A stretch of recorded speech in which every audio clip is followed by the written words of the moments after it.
by Downing. Swinging. There's a drive into left center field. That ball is going to be out of here. It's gone. It's 7:15. The man who broke Babe Ruth's home run record, Hank Aaron, has died. He was one of baseball's all-time greats on the field and off. Hank Aaron was born into poverty in Mobile, Alabama, and would rise to be enshrined in baseball's Hall of Fame. He was best known for being a world-class hitter, but he also set records for RBIs and extra base hits. Early in his career, he endured racist threats with dignity, paving the way for other black baseball greats who would come behind him. He spent most of his 23-year career with the Milwaukee and Atlanta Braves, and he has a St. Louis connection. Sports director Frank Cusumano is here with more on a recent award that was bestowed on Hank Aaron by the St. Louis Sports Commission. And Frank, it's probably one of the last he would receive. Yes, it was, Kay. And I can remember very vividly that he was given the Stan Musial Lifetime Achievement Award in St. Louis a few years back. A radio interview with him recently, and he talked about how that award means more to him than any honor he's ever received in his career. And think about it, this is the all-time home run king who was a Hall of Famer.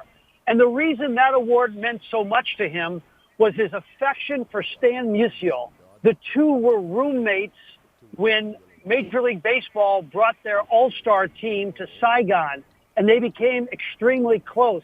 What Hank loved about Stan was one of the early players to embrace the African-American player in Major League Baseball. And while others were racial towards African-Americans in Major League Baseball, Stan had an open arms and believed they should be treated equally. And in a sense, Kate, Hank and Stan have so much in common, not just their greatness on the field, but the way they were underrated. Now, it's hard to believe you'd say that they were underrated, but they didn't play with that swashbuckling style of a Willie Mays, but year after year, they put up enormous numbers, and they did it in a humble, modest way, being a great teammate and being a great person. So in many ways, Hank Aaron was the next Stan Musial. And I remember, talking to Hank Aaron about this.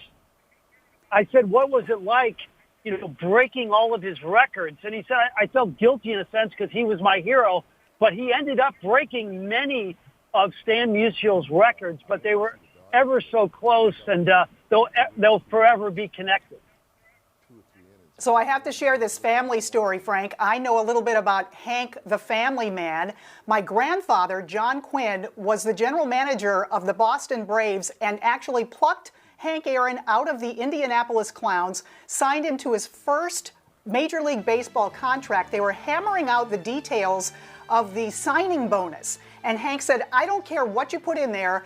I need money to build my mother a veranda on her house. He wanted her to be able to sit on her veranda and watch the world go by. And my grandfather said, you got it. In fact, we're also going to give you a new car. So here's a man always looking out for his family. I love these stories about what an amazing person he was. Wow, what a great story and what a great connection your family has to Hank Aaron.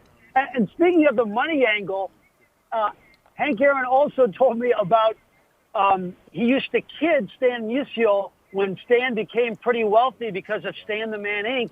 And he'd say, Stan, you're a millionaire.